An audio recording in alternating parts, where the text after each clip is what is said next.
Hey guys, what's up? It's part 2 on Causal Thursday Visual Novel Day, and today I would like to show a game called Stranded Hearts by or developed by Dreamgate. Now this is one of the Yuri Game Jam 2015 entries, and I heard this game is pretty hard. Yeah, apparently this visual novel has this survival stat management. So yeah, let's see how it goes. Also, just to let you guys know, this game is still a demo, and I believe they're gonna finish it hopefully on March or April this year. So yeah, let's see how it goes. Kinda excited cause yeah, strategy, survival, alright. Probably will die soon, I don't know, but I gotta try, right? Yeah, let's go. Whenever I saw a blue sky, I felt compelled to reach out and grasp it. I want to soar high above the clouds. The hum of the engine, the buzz of the propeller, the vibration under my seat. Soon the novelty would wear off and the feeling would become familiar. Apparently it's morning. Gotcha. My eyes flickered over the airspeed indicator, altimeter, and artificial horns. Horizons, I mean. Though I didn't need to know. I was just a student pilot, an extra. This was my last flight before graduation. In a month's time, qualification in hand, I would become a real pilot. I glanced at my instructor, Captain Mananyara, was it? Or is it Mananjara? Is J pronounced as Y? You know what? Fuck it. Mananyara, was it? To his left, I could see the handle of his machete. He was a strange man who would take a machete aboard a plane. Maybe he wanted to scare students? Well, it didn't scare me. I'd seen worse. Still, I wish my usual instructor had been here, yeah. It was my last flight as a student, after all. When the captain noticed my gaze, he gave me a nod. A voice sounded through my headphone. Why don't you entertain our passenger a bit, huh? I sighed. Passengers. 2 foreign women. I had almost forgotten about them. Oh, hello. I glanced over my shoulder and caught a glimpse of a rough-looking woman with an unusual shade of hair. It was bright copper, as if crowned by the sun. I had seen hair like that on TV, of course, but it was the first time in person. It was so strange, but beautiful. Girl, I know what you're talking about, yeah? The copper woman was gazing out with her arms uncrossed, a hint of a smile upon her lips. Somehow, I had the feeling she had a mischievous nature. The passenger next to her was a more timid blonde. At first glance, there wasn't anything remarkable about her, so much so that I got the impression she was a chameleon, blending into her surroundings. Upon closer inspection, she seems a little anxious. But it wasn't the flight she was worried about. Can I hide the okay? Interesting, okay. Hold on. You kinda look like that girl in Frozen. Forgot her name. Yeah, you kinda look like her. Anyway, such passengers weren't usually transfixed by the open sky. They were more likely to stare at the controls and ask for updates every 5 minutes while clutching onto the paper bag. This woman seemed contented. Perhaps I was wrong? I looked away and reluctantly flickered the passenger comms on. Dear passengers, you guys hear me back there? Yeah. Entertain them, he said. What in the heavens with? You know what I mean? We have reached our cruising altitude. My terrible sense of humor, I guess.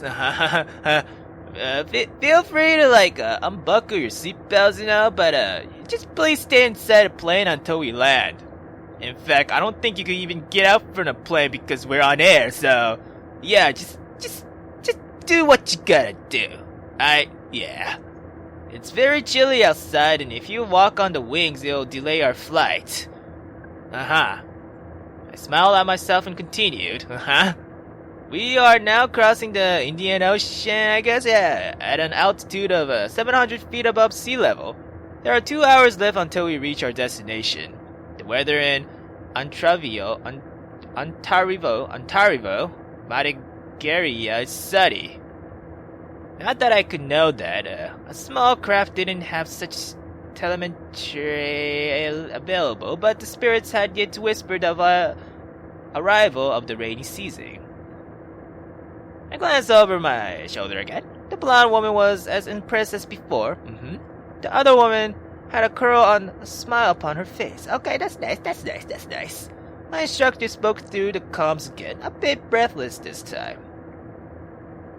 Well, done. Done.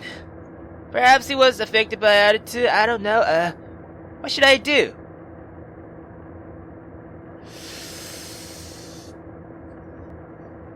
You know, since this is a Yuri game, just ignore him.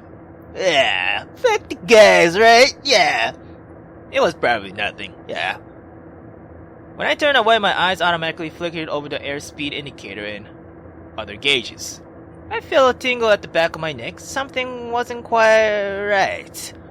I looked at my instructor with concern, but he was calmly leaning back. I took a breath. Relief did not follow. I looked at him again. Suddenly the man jerked, and the craft lurched downward. Say what now? Oh! Blood rushed to my ears and face. Something was fucking wrong. Yeah, something was very fucking wrong. I pulled the control wheel to counter the plunge, but the plane didn't respond.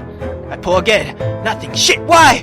My heart and mind were racing. Of course, this is no dual input. What is going on? Now was not the fucking time to be hassled by passengers. Damn, I ignored her. My hands fumbled around, shaking with fear. There had to be a switch somewhere. Hello?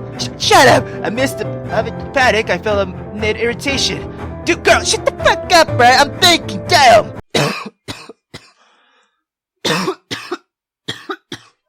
Excuse me.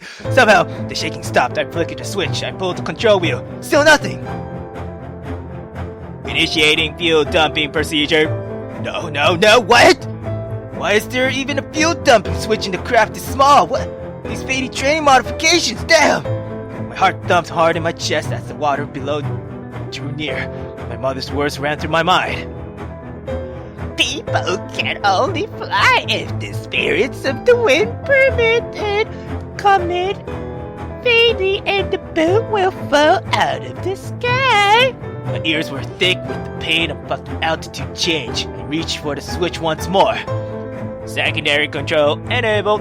I pulled the control wheel a third time and the aircraft responded beautifully.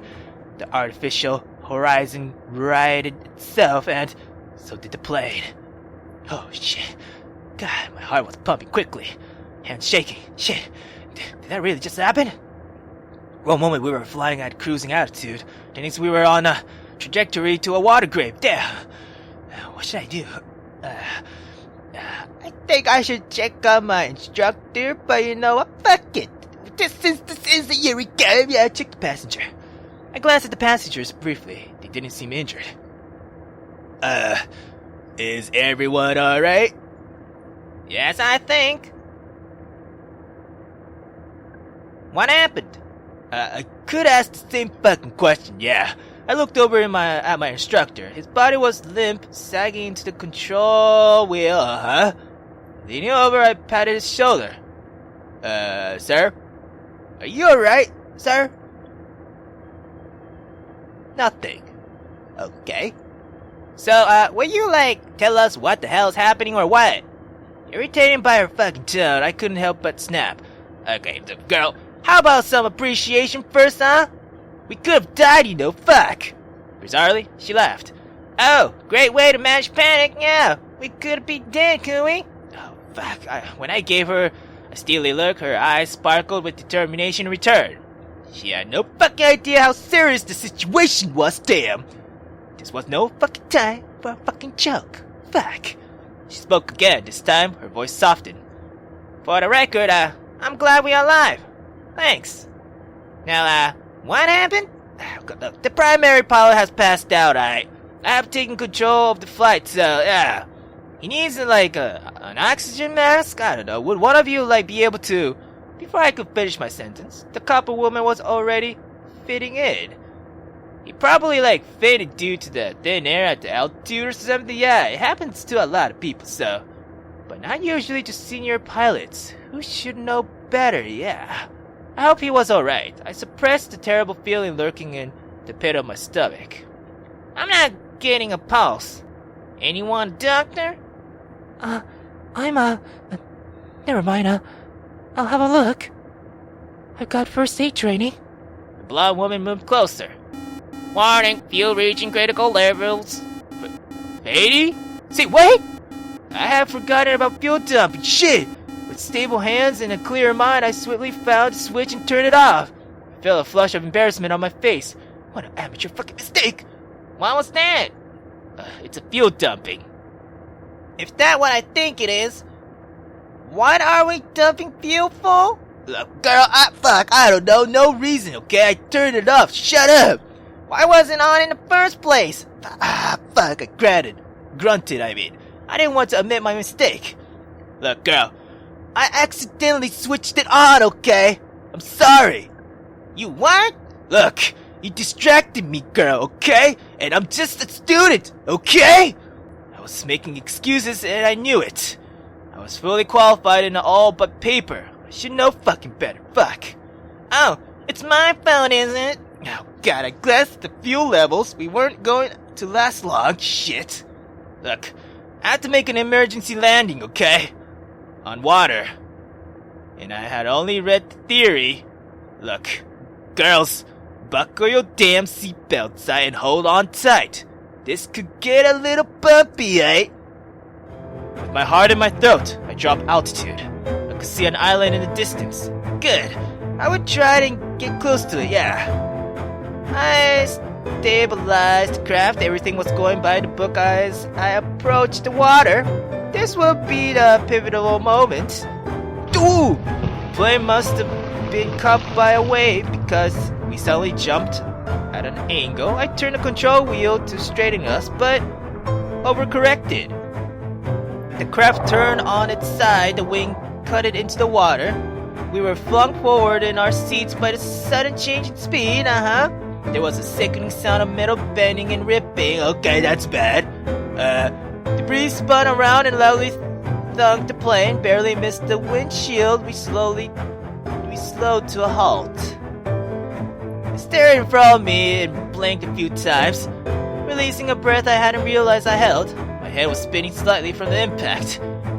My feet felt cold and wet, but my eyes were drawn to something red. Blood. The man next to me was slowly bleeding from his head. Okay, shit. I reached over to check on him when I saw his matchet. Of course, matchet. It was wedged into his neck. Of course it's wedged into his neck. His head almost entirely severed. Of course it's severed. What the fuck? Who the fuck brings a matchet? Like, on the seat? What the fuck? Anyway, I shuddered in horror and looked away. Spirits be merciful. I glanced over my shoulder to check on the passengers. They seemed largely unharmed. That's nice. We have to get out! Now! She pointed at the floor. There was water, and it was filling up the cabin. Shit, I quickly released my seatbelt. The water was up to my knees. Holy shit. That is like a perpendicular angle right there. I stood up and reached for the door. The plane spun further to the side, causing the blonde woman to dip into the water. My mind was telling me to get out of the plane and leave her behind. But I couldn't. As she struggled for breath, I stood rooted to the spot. Then a flash, the copper woman freed her, lifting her up. Are you alright? Yeah. She lifted the startled blonde through the flap before I could move. I resented her for blocking my way, but a part of me felt relieved that, she had stepped in. Grab a life jacket! She pushed one towards the blonde. I cast a glance around the cabin. There were some sleeping bags at the back, and a bottle of water, a matchet, blood, a jerry can of fuel. A flash of a spirit head filled me with even more fucking horror as the adrenaline coursed through my veins, Yet somehow my mind was completely clear and focused. We didn't have much time. Getting out was our priority, but we would need supplies, yeah. Oh shit! Grab a sleeping bag! Oh fuck! Jerry can! The cop woman immediately responded and shoved the sleeping bag at the blood. I dragged Jerry can over the exit. I tried to lift it up, but it was too fucking heavy. Fuck! Ugh. A hand wrapped around mine. Best to leave that here. No, we won't need it! Our eyes met. I almost flinched from the intensity burning in hers, but I stared back at her defiantly. It's not worth dying over! Despite the contradiction, she lifted the jerry can over her head. We pushed it through together. Hurry up! Get out of here! I ignored her and returned to my instructor's corpse. With a grimace, I yanked the match free. Blood spilled everywhere. Fuck, I waded towards the exit. Hesitantly, I looked at the primary pilot seat. The copper woman, as if she could sense my thoughts, I shouted. What are you doing? He's dead! We have to leave him behind! Ah, fuck, I could not tear my eyes away from his seat as I felt for the side of the exit. Yeah, fuck, I know, damn! I clambered into the opening. As I tried to pull myself up, I felt a sudden lightness. The woman behind me was pushing me up. Once I found my footing on top of the craft, I looked back at her, mildly fucking annoyed. Look, I didn't need your help, okay? I didn't like owing favors. I held out a hand to pull her up.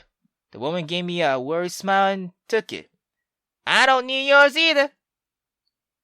When I pulled her up, she landed effortlessly on her feet. I turned my gaze to the ocean. The plane would soon sink, yeah. I scanned the horizon. They stopped. I found what I was looking for. My mouth was filled with the taste of salt. The island was so close, yet seems an eternity away as I struggled in the water. There was no going back. The plane had sunk behind us. I tried to push my anxiety away by looking at the sky. I want to reach out and fly away. At least we had life jackets, yeah. After what felt like an endless struggle, we finally crawled ashore. Holy shit! I plastered myself against the hot sand, grateful to be on dry land. How many years had it been? Fuck, 10? Still felt uneasy around water. Thank you. My mother always told me to display proper gratitude to the spirits. Not doing so was definitely fatey. Though on this occasion, I wasn't entirely sure whether I should be grateful or resentful. I stood up and looked around. Seems we've made it. Yeah. Yeah? Are you in one piece, Miss, Calloway? I think so. Miss Cal something? What the fuck? Anyway. I turned my gaze to the ocean. A light breeze caressing my face. Truth was, we hadn't all made it. Somewhere out there, our little Skyhawk had sunk, taking Captain Mananyara with it. The horrific image of the pilot's last moment flashed before my eyes once more. I shuddered. Tears stung my eyes as the adrenaline faded and the full weight of emotions washed over me like a wave. Did you know him well? Not really, barely knew him at all, fuck, but still! It was an awful way to go, you know? Till today. I only seen him occasionally in the flight school reception. This was my first and only flight with him. His last flight, I would never see him again. I wondered if he had family. Children. How would I explain what had happened? What if I hadn't dumped the fuel? Will he still be alive? A part of me couldn't help but feel relieved that it was him, not me. And I knew I shouldn't feel that way. But I did. Could I have done anything differently? I went through a couple of scenarios in my head, but no matter what, the result had already been written. There was nothing I could do to change that. I had done the best I could do. I wiped away my tears and whispered to the ocean breeze. Captain Mananhara, may the spirits bring you peace. We stared out at the ocean together, silently processing what had happened. The waves lapped the sandy shore, gently shushing the pain away. After a long while, the copper woman was the first to speak. We should, probably get out of the sun. I stared at the clear blue sky, the sun's radiant heat bearing down on us. Yeah, we should. We found a shady tree to hide under. That was and then damn, you're close. I mean, I don't mind, yeah. I feel like I'm really involved. Yeah, anyway. I keep thinking how we could have, all died out there if it wasn't for you. The blonde nodded in agreement. Look, we were lucky this island was nearby, okay? Otherwise, we'd still be somewhere out there. Drowning. You really know how to put a positive spin on things. I just say I just say it how it is, okay? So, what's your name anyway? Aina. Montiel? Aina Montiel. Ah, shit, I hope I'm saying that right. Aina Montiel. French surname? Yep. Parlez-vous français? Her accent was fucking terrible. I felt amusement bubbling up, but suppressed it. And anyway, it's not like my English accent is great either. Not compared to, these two. The way she spoke sounded very posh and proper. I'd hazard a guess she was from England. The blonde, on the other hand, hadn't said all much, but she was easier on my ear. Perhaps she was American? Or Canadian? Or from, Frozen? Ah. Well, I did learn a bit of French in school, but I'd rather we spoke, English. Right. suits me.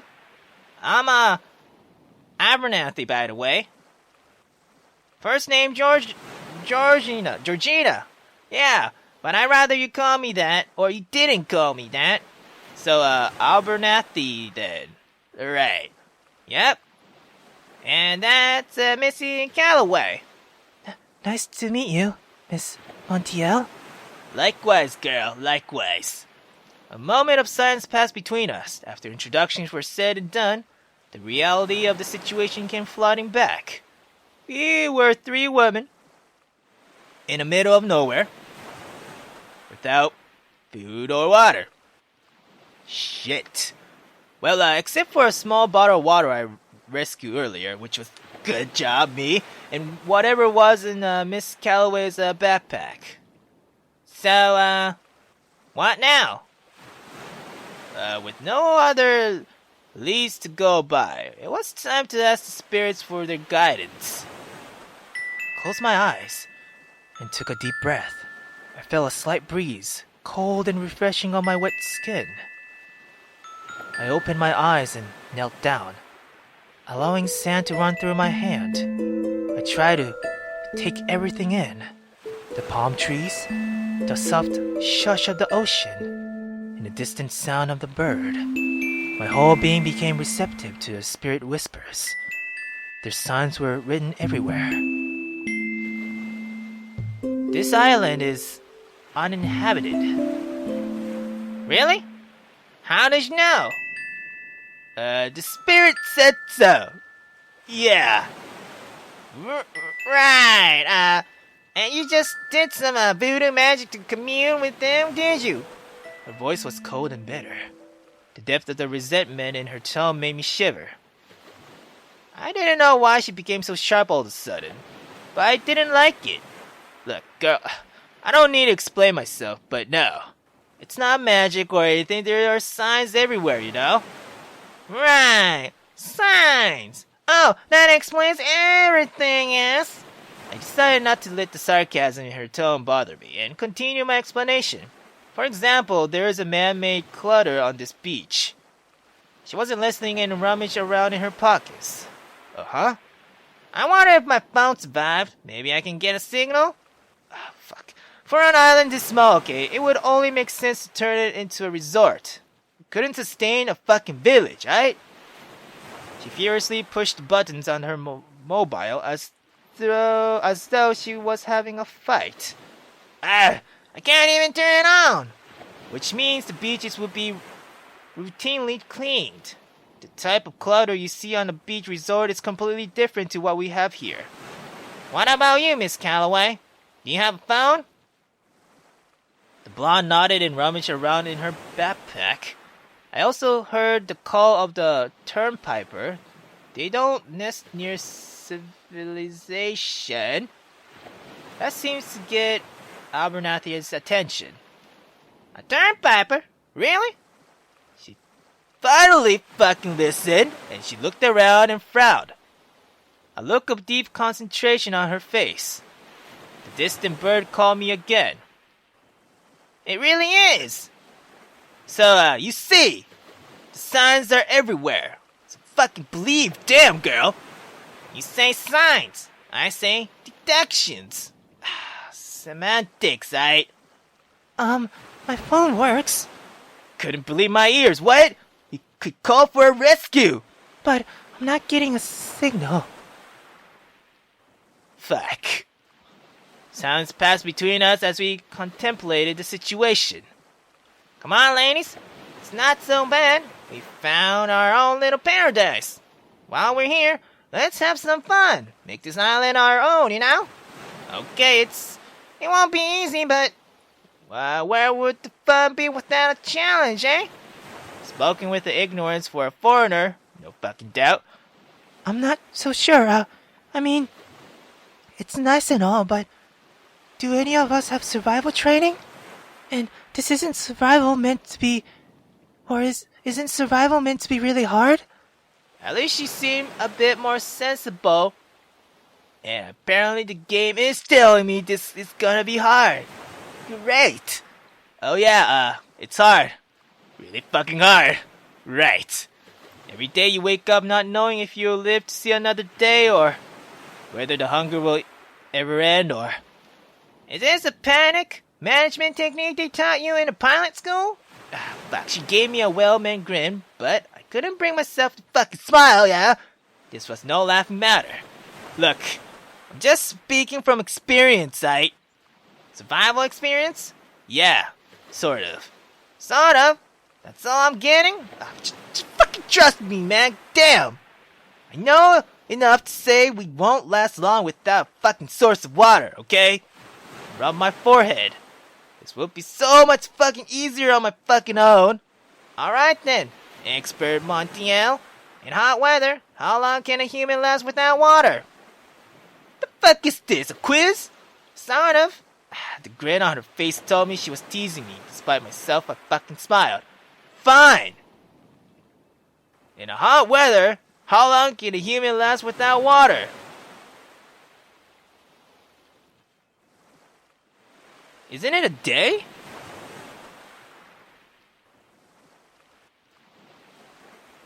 Okay. There's no way you could survive 3 weeks. Or 5 days, so it's a day. Must be. In this heat, and after swimming in the ocean, I may say, or it may be as little as a day. That's if heat stroke doesn't get there first, yeah? More panic management? It's my special skills, Alright, you seem to know a thing or two. I think we can trust you for now. What do you think, Miss Calloway? Sure. I'd almost forgotten she was fucking there, yeah. My first impression had proven correct so far. She was like a chameleon, blending into the background. It was a likable quality, much easier to deal with than someone like fucking Abernathy. Now that I had properly noticed her, I saw how cute she was. Her face was young and innocent, but her eyes suggested hidden depths.